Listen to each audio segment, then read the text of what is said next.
that song meant anything to you, then you might have been playing Swords and Sandals back in the day. So today I'm going to revisit our childhoods and replay Swords and Sandals 1. Our story begins aboard a pirate galleon sailing a trackless sea in the realm of Brandor. You are a pirate doing what pirates do best, getting drunk and singing sea shanties. The galleon sails blindly through the night until fate takes a cruel turn. As razor-sharp eyes stare through the ship's hull, your crew panic. Water fills the cabin. All is lost. The crew abandon ship and plunge into the icy seas.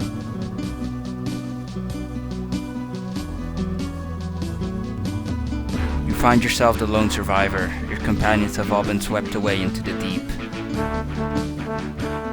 Salvation in the form of a crow's nest. You drift onward, ever onward. On the third day since the shipwreck, you spot an island in the distance. What malice is this? Herein lies the fabled arena of Doomtrek. Your greatest challenge awaits. Our first fight is against someone called Belgrave the Protector, whose favorite thing is chicken.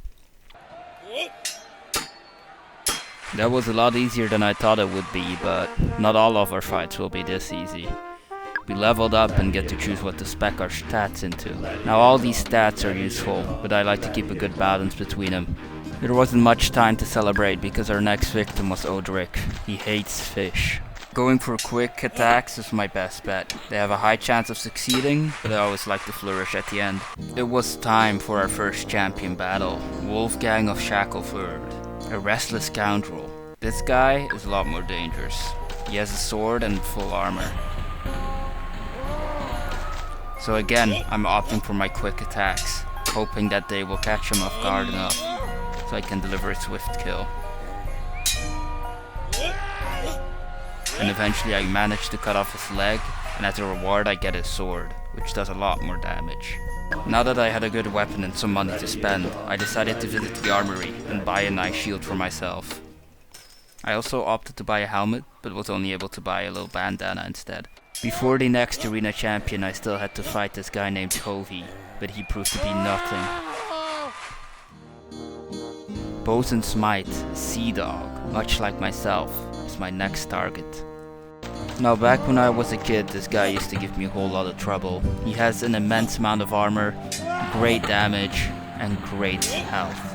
I had to hope to get some lucky strikes in, because he can do about 3 times as much as I can. I was getting pretty lucky with my hits, and he had not yet hit me, but when he does, it hit hard. I had to be very careful, because it might only take him 2 strikes to actually kill me. With some distance in between each other, I couldn't let him rest up and heal too much. I had to try and quickly finish it.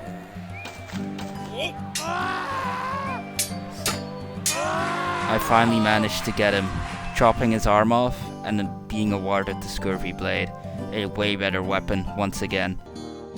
The Slave Driver. If you have played Swords and Sandals 2, you will recognize this guy. Now this is another formidable opponent that does a lot of damage. His armor is very high class, mine was still pretty bad.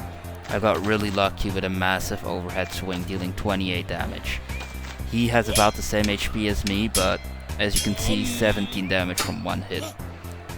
I was lucky to have these quick swings, and he was not being aggressive enough. But still, it wouldn't take much for him to actually kill me. So I had to keep going, and he hit me with 29, but I was able to cut out his heart and take the Axe of Persuasion. After another couple fights, the next person, called 9-Cat Jack, arrived. He and his crew faced a terrible storm many years ago, and he still harbors resentments at the world. This is obviously our captain, but I guess he doesn't recognize us anymore. So now we have to fight him. He does a lot of damage once again, but I was feeling pretty good. Getting a lot of good hits in, and you know, this was a lot more personal than the other ones. I knew this guy back in the day, so although it is sad that we have to fight each other now, one of us is making it out of here alive.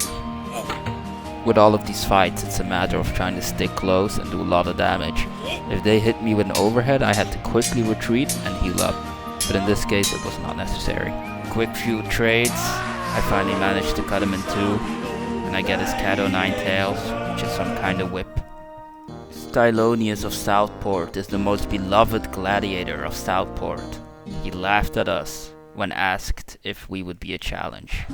Now this guy actually has a son in the second game, which is the third boss, and he used to give me trouble all the time. I never got past him as a child. Now I was lucky to do some damage through the town beforehand, but he immediately hit me for half my HP. I got very lucky with my swings, and both of us were down to 66. We had to reapproach, and I had to think about my strategy. I figured my best way was to bait him in with a scream, and then go in for the attack. But he hit me with his hammer, doing 53 damage. I was down to my last 17 hit points, and it was not looking good. But I could also not run forever. I figured I should go with heavy hitting attacks, and hope that that would be able to kill him. So I baited him in, and prayed that he would miss. And then it was just a matter of getting lucky, hoping that I could hit my large attack, and that he misses. And I did a whopping 100 damage, immediately killing him. And I was able to get the Hammer of Onage. Our second to last champion was Lord Talauddin, a champion of the desert lands. He told us to turn back, because it would be foolish to die here. But I had come so far, I couldn't. Now he immediately hit me with a heavy swing, but I returned it with a massive one, almost throwing him into some kind of pit of death. So now we had to step back to each other and continue the fight. Now this guy was very agile, which means he could move very fast. He was doing a lot of jumps back and forth, but I managed to hit him for 83. He was down to his last HP, and I figured this would be an easy finish. But he brought me to 16 right before I was able to kill him. I had never been this close to death before. The tyrant TK is the Scourge, is the last one. He rules this place, and figured I had no chance of beating him.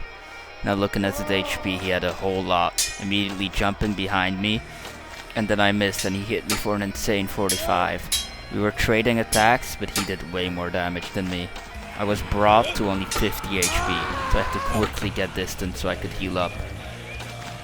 But when he walked backwards, I was alerted to the pit once more, and I figured that maybe I could push him in, and that way, kill him.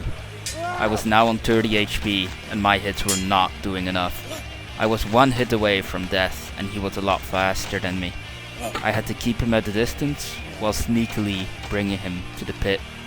Now the only problem is, that pit is on my side, so I'd have to somehow switch us around so I could push him in, because otherwise I would be the one falling. This was a complete gamble, and I had no way of knowing what he would do.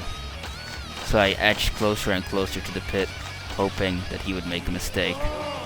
Shouting at him to enrage him and do some chip damage seemed to work, but when he hit me and I was on 28 HP, I thought everything was over. I managed to jump, switching places with him, and pushed him a little closer to the pit, but I needed one more push to get him. For a minute I thought he jumped in himself, but I finally got him. He died in the pit after I pushed him in, and he was the last champion. I am now the strongest fighter, and I now have to defend my title against the others. This guy named Centronaut the Tainted challenged me, but I was already worried by seeing his HP be a little strange looking. And he has a lot of armor despite not wearing much, so I was a little worried, and then he killed me in one punch. And just like that I died. It was a beautiful journey.